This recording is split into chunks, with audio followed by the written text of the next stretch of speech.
C'est pourquoi les lois appliquées aux étrangers deviennent de plus en plus dures. Bienvenue les amis, j'espère que vous portez bien. Alors dans cette vidéo, on va répondre à la question pourquoi les lois en Chypre du Nord deviennent de plus en plus dures pour les étrangers.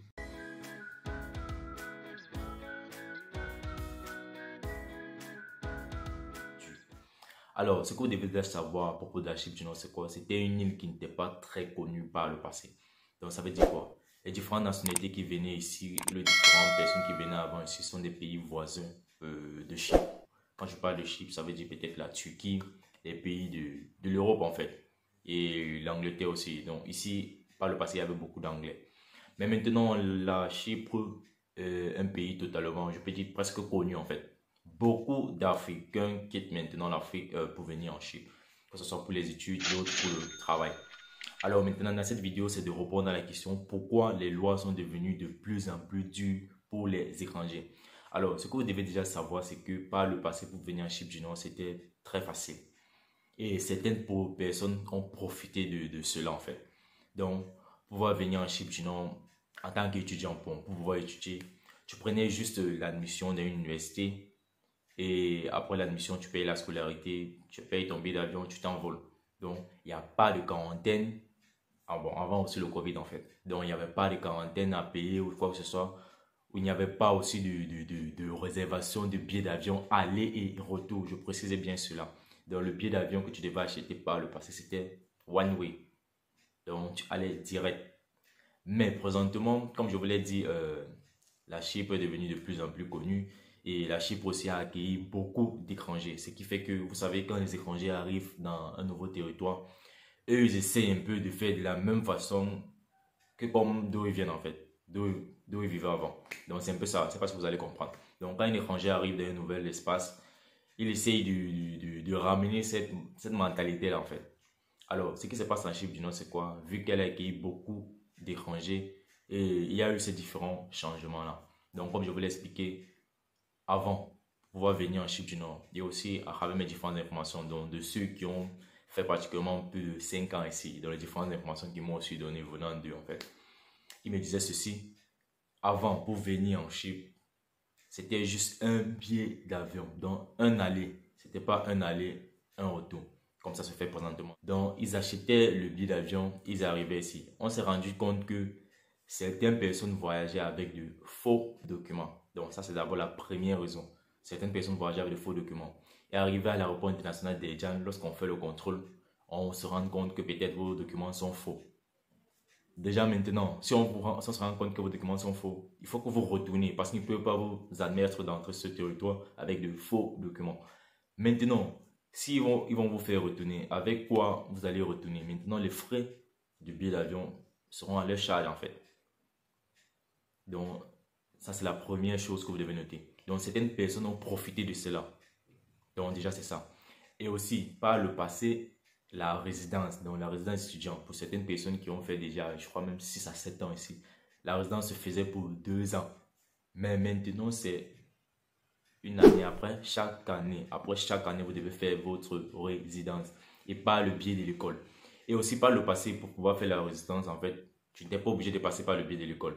Il y avait le site, je crois, du ministère ici, des Affaires étrangères. Tu partais sur le site, il y avait déjà des différentes informations, tu faisais ton paiement.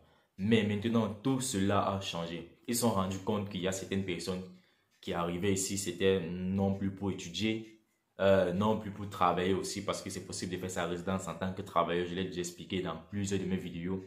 Il faut que votre employeur en fait, fasse votre résidence pour vous. Donc votre boss, je peux le dire comme ça, ou l'entreprise pour laquelle vous travaillez, fasse votre working permit pour vous.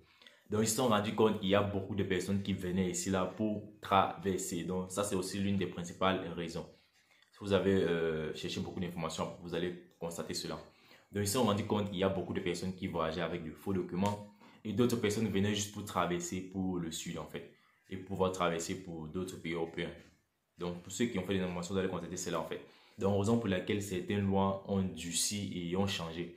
Mais maintenant, pour pouvoir voyager pour la Chypre du Nord, il faut prendre une admission dans une université et payer la scolarité, payer un billet d'avion, je peux le dire un billet d'avion aller et retour. Donc ce n'est plus juste l'aller. Et maintenant, lorsque vous arrivez ici à l'aéroport international de Djan avec cette période de pandémie de COVID-19, vous devez avoir tous vos différents documents et un test COVID encore valide. Et à vous payer aussi les frais de quarantaine sur l'application gouvernementale. Donc c'est cela aussi. Petite pause. Alors, les admissions pour la rentrée de février 2022-2023 sont ouvertes. N'attendez pas la dernière minute en fait. Ces différentes admissions ont ouvert depuis.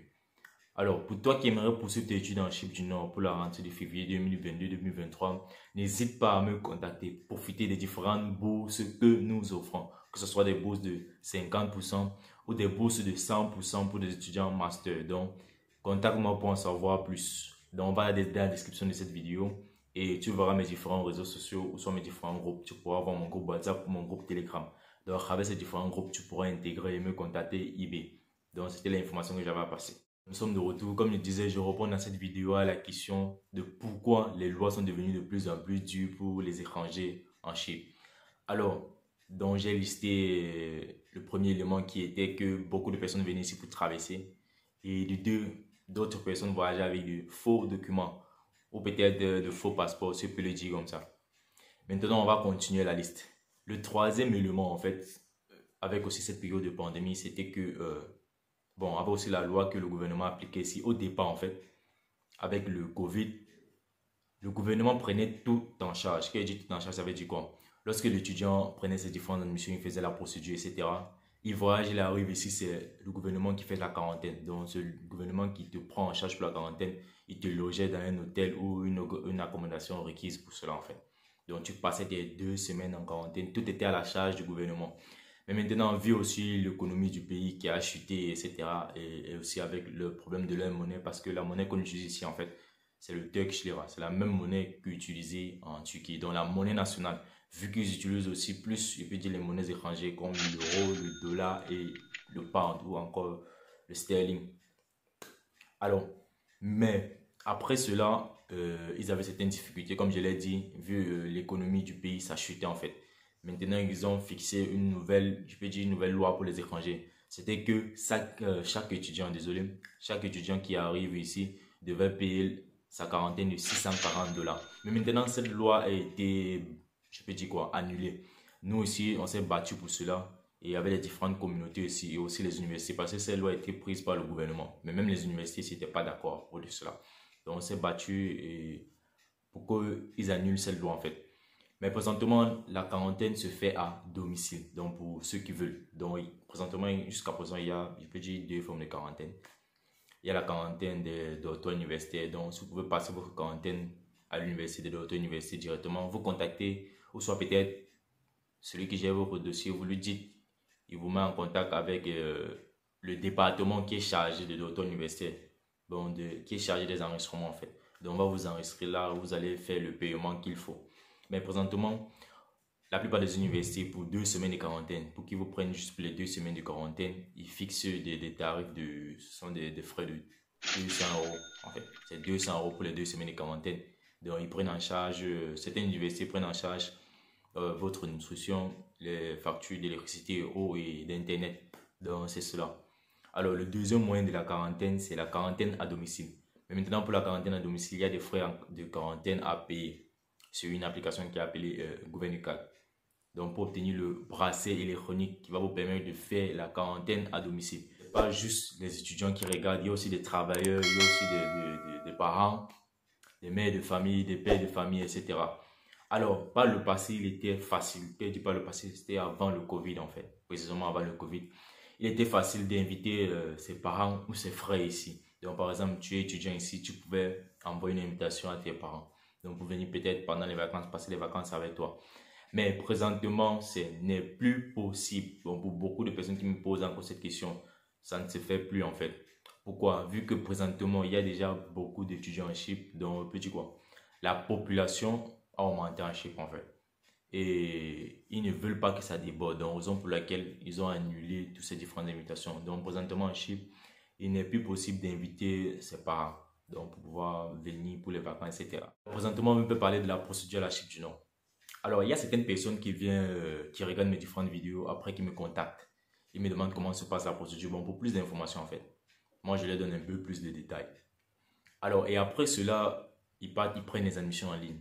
Moi, je ne suis pas déjà contre cela en fait. Donc, si tu aimerais prendre ton admission en ligne, il faut le faire. Mais maintenant, il faut le faire jusqu'à la fin. Alors, certaines personnes vont et prennent les admissions en ligne. Et vous savez, à l'université, ils managent tout ça, ce que vous payez la scolarité. Mais après cela, à un certain moment, ils ne vous répondent plus. Donc maintenant, il y a quelqu'un qui a payé la scolarité. Je ne veux pas citer le nom de l'université, je ne veux pas citer le nom de la personne. Ce n'est pas la première fois en fait. Et ce n'est pas la première fois qu'il parle aussi de ça sur la vidéo. Alors, il y a certaines personnes qui vont y payer les admissions ou ils payent la scolarité en ligne. Après cela, l'université peut-être ne leur répond plus trop. Ils viennent maintenant, ils me contactent et ils me demandent de gérer la situation. Déjà, ce que vous devez savoir, c'est que moi, je ne le fais pas gratuitement. Et aussi, ceux qui me contactent pour pouvoir prendre des informations à propos de la chip, je vous donne les différentes informations. Mais maintenant, après cela, si vous revenez encore me voir et que vous avez d'autres questions et que vous avez déjà peut-être commencé la procédure ailleurs, ou vous avez peut-être pris l'admission en ligne, je vais répondre peut-être à maximum deux de vos questions. Mais maintenant, pour le reste de vos questions, je ne les réponds pas gratuitement en fait. Ce que vous devez savoir, je fais aussi de l'infoprenariat. L'infoprenariat, c'est quoi? C'est la vente des informations. Donc, je vous vends l'information, je ne le fais pas gratuit. Donc, il y a certaines personnes qui, je sais pas, ils entament leur procédure, ils sont calés et ils me contactent, ils croient peut-être que je serai leur sauveur, etc. Avant que vous ne commenciez une procédure, je vous dis toujours ceci, cherchez à collecter les différentes informations à propos de cette procédure en fait. Ou si vous n'avez pas ce moyen, contactez celui qui peut vous donner les différentes informations à propos de cette procédure. Il y a certaines personnes qui arrivent à l'aéroport international d'Istanbul. Je vais prendre un simple exemple en fait. Un cas qui m'est même arrivé. On dit qu'il y a certaines personnes qui se font arnaquer par peut-être celui qui gère leur procédure. Mais c'est un peu le contraire de ce qui m'est arrivé. Donc vous devez aussi savoir que dans cette procédure, il y a des arnaqueurs en fait. Qui parlent d'arnaqueurs, ce sont des faiseurs de papier, ceux qui vous font souvent de faux documents ou qui vous donnent des mauvaises informations. Et il y a aussi des des mauvais clients ou mauvais étudiants, je peux le dire comme ça. Donc, certains étudiants qui veulent plutôt arnaquer celui qui va faire leur procédure. Donc, comme je le disais, certaines personnes voyagent, ils arrivent à l'aéroport international d'Istanbul. Ils se rendent compte qu'il y a peut-être quelque chose qui manque. Il y a un document qu'ils ont oublié, ou soit peut-être ils n'ont pas payé les frais de quarantaine sur l'application gouvernementale. Là, j'avais fait le paiement de quelqu'un une fois. Il était arrivé à l'aéroport international d'Istanbul. C'était pas mon étudiant en fait. Donc c'était pas mon étudiant, c'était pas moi qui faisais la prise en charge de son procédure. Il m'avait juste contacté pour pouvoir réserver un logement ici. J'avais réservé le logement pour lui. Mais les détails à propos de sa procédure, il m'a dit il y a une agence qui gère. Donc raison pour laquelle je ne me suis pas soucié. Donc il arrive à l'aéroport international d'Istanbul. Il m'appelle, il me dit qu'il est calé. Il me demande pourquoi, il me dit qu'il n'a pas payé les frais sur l'application gouvernementale. Là présentement il est calé. Il dit qu'il appelle depuis son agence, personne ne répond, etc. Et il me contacte, il me fait passer le téléphone. Bon, il passe le téléphone à ses parents en fait. Du coup, avec ses parents, ils me convainquent que oui, il faut faire le paiement, pardon, dès qu'il va arriver là-bas, on va te rembourser, etc. L'étudiant, j'ai fait le paiement en fait. L'étudiant a voyagé, il a pu voyager, il a quitté Istanbul. Il est arrivé ici à l'international d'Ejan. Donc, grâce à Dieu, bon, tous ces diplômes, comme les différents documents de sa procédure, c'était des originaux. Donc, il a traversé. Quand je dis il a traversé, ça veut dire quoi? Il est entré. Il a pu passer le contrôle en fait. Donc il était correct. Il a traversé, il est entré dans le pays. Et depuis lors jusqu'à présent, lorsqu'il aime d'abord arriver, j'ai demandé jusqu'à présent, comme je vous dis, depuis lors jusqu'à présent, j'attends toujours les frais de quarantaine que j'ai payés pour lui sur l'application gouvernementale. Je ne le vois plus. Je n'ai même plus de ces nouvelles. Peut-être il m'a même bloqué en fait. Donc sachez que dans cette procédure, ce n'est pas juste ceux qui font vos procédures qui vous en arnaquent. Même les étudiants sont malhonnêtes en fait. Donc, ce que vous devez comprendre. Donc, n'essayez pas toujours d'accuser certaines personnes ou d'autres.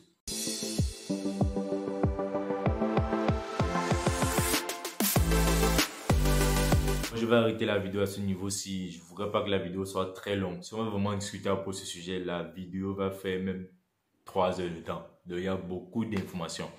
Alors, dans cette vidéo, c'était de répondre à cette question en fait. Pourquoi les lois pour les étrangers sont devenues de plus en plus dures?